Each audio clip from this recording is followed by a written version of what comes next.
Hello, Taurus! Buhay, pag-ibig, relasyon.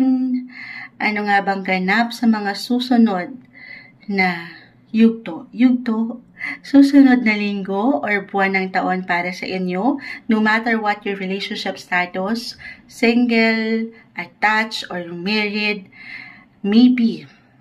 Kung ano man yung messages dito, guidance, advice lamang po ang maiwan ng baraha every time. Maybe ito po ay kailangan marinig. Okay? Between June, July 2024, yung pinaka-message na ating hihingin, or maybe ngayon pa lang, maaring nararamdaman or maramdaman nyo na ito. Buhay, pag-ibig, relasyon, kay Rida. Number 2, Charis. Para sa mga Taurus, anong ating maiwan para sa kanila? Message? Taurus. Ano pong maiwan natin para sa mga Taurus? Will be straightforward sa ating reading hanggat kaya. Love life ng Taurus. Ayan, may tumatalon. Medyo madami to, kumpul sila. Kunin lang natin yung pinakababagsak pa. Taurus.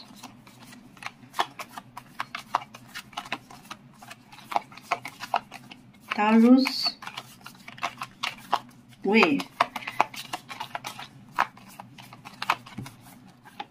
Okay. Meron nang nagsipagsakan dito. 9 of Cups.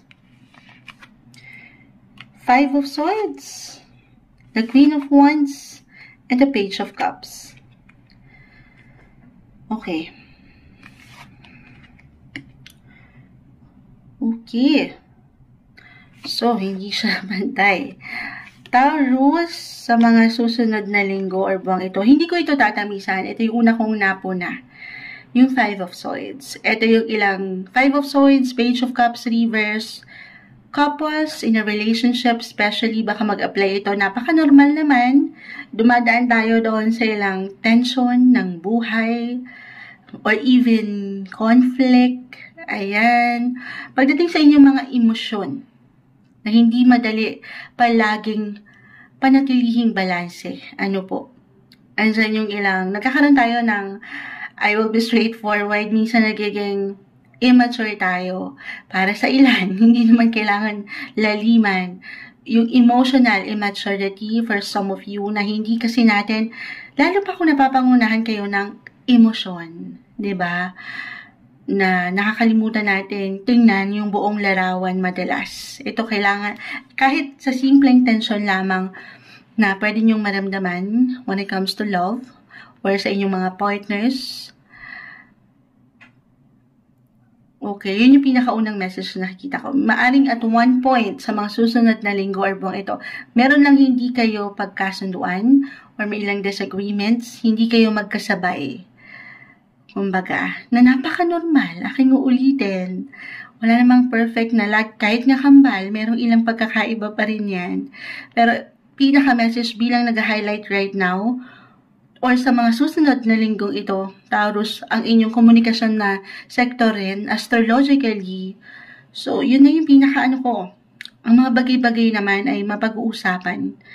Sabi nga nila, ang mga bagay ay may dadaan sa maboteng usapan. So, communication lang din is the key. Communicate with your partner. Paangatin dito yung sense of self or yung awareness na meron ka rin, hindi lang sa sarili, syempre pati na rin sa kapareha, kung ano ba yung pakiramdam niya, ano yung estado niya, or ano ba yung, saan ba siya nanggagaling.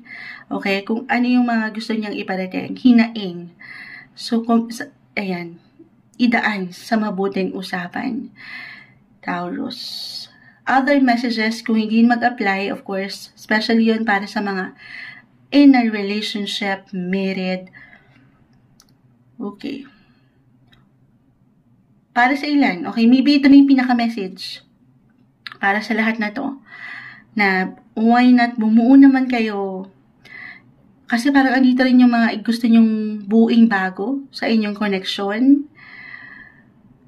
Lalo pa kung hindi kayo masyadong napahihintulutan ng ilang pagkakataon dahil baka busy ang isa sa inyo or pareho kayo itong higit na nag-aalay ng enerhiya sa ibang sektor gaya ng trabaho. So, dyan syempre pa mawawala ng time. at dyan nagkakaroon ng ilang immaturity or imbalance or nagkakaroon ng ilang blockage sa inyong connection. Couples pa rin tayo. So, make time lang din, sabi ko nga. Kahit sa simpleng paraan nyo kung paano nyo mapapalalim or may express yung inyong mga love language. Iba-iba rin naman tayo dyan. Okay? Yung inyong abilidad, kung paano nyo higit na mapaparamdam sa mga kapareha, asawa ang pagmamahal. Single, kasi po, ito, maaring nag-highlight for some of you ang usaping trabaho. Okay? May ilang para bang, andyan yung ilang money-making goals nyo. Andyan yung ilang tinitingnan nyo, higit na iniiwanan nyo ng prioridad. At the same time, kung anito yung pangarap nyo to meet the right one, si the one. So, syempre pa, ito po ay, at the end of the day, Taurus, it's all up to you. Balance is the key. Work and life balance. Kasi kung ready kayo, andito po, 9 of Cups, dito pumapasok ang inyong fulfillment pa, yung mga hopes nyo or dreams nyo when it comes to relationship, walang imposible. But, you have to make the effort din. Okay? I-balance sa part na pagtatrabaho, or dito sa ilang pinag-alayan mo ng enerhiya, especially sa pera, at sa pagitan ng kagustuhang merong makilala. Okay, sa inyong paraan lang naman din yan. Especially, sabi ko nga nag-highlight ng communication sector or mag-highlight ito rin sa mga susunod na linggo.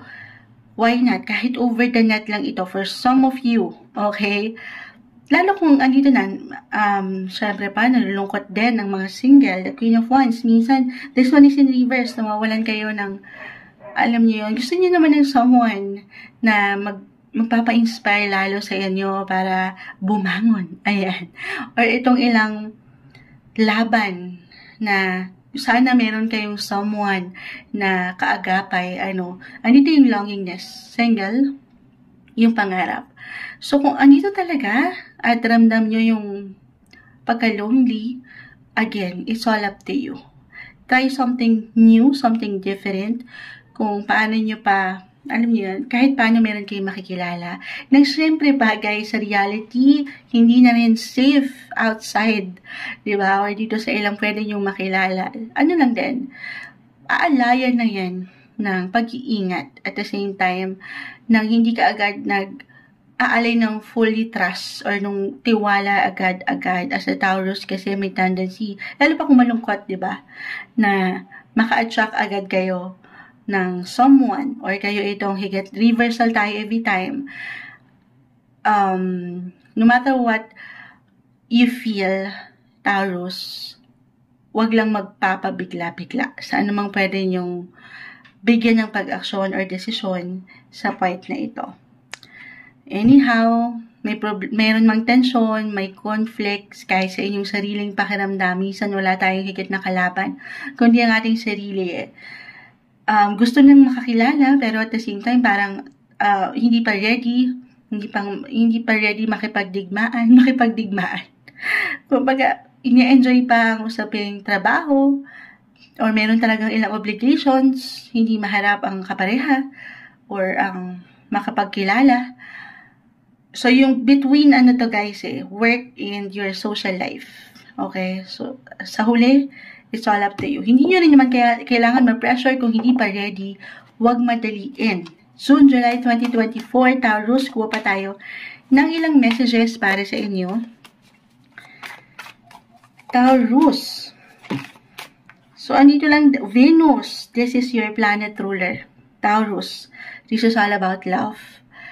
Sabi ko nga, yung love language or act of love na pwede nyong maparating sa inyong kapareha, sobrang ma-appreciate yan.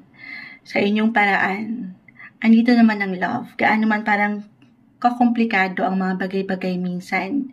Dito sa ilang pwede nyong, lalo pa kung meron na kayong kids, ilang obligations in life na hindi madali. As long as nandyan yung love, nag-a-appear pa rin dito, may pag-sport pa rin ng inyong mga buhay. Love life. Iwasan lang yung pagkasobra, okay? Why I'm getting a message for some of you, reversal tayo. ay nagiging selosa or magiging seloso or extra sensitive sa mga susunod na linggo or buwan na ito. Taurus, final words, advice na ating maiwan para sa kanila. Taurus. Taurus, o yan, meron ng bumagsak. Home. As a Taurus, although wala kayo doon sa part ng home and family, you're all about stability, security, and yung comfort. Yung meron kayong komportable na buhay, pag-ibig, syempre pa, na kung saan sabi ko nga, angat yung sense of respect rin sa inyong sarili at sa ilang tao sa inyong paligid. Yung comfort. Yung ikatatatag pa, sa madaling salita, yung ikatatatag ng inyong relasyon, pamilya. Okay? I feel dito na, yes, merong ilang conflict or maging somehow, para sa ilan, na nagiging kaakibat ng problema o tensyong ito ay usaping tahanan, pamilya, or meron talaga kayong ilang binubuo sa part na yan na hindi madali. Siyempre, wala namang madali sa lahat ng pagkakataon. Lalo pa sa mas practical kung meron kayong ilang enerhiya na inilalaan, ilang investment when it comes to your home. Halimbawa, physical home ito.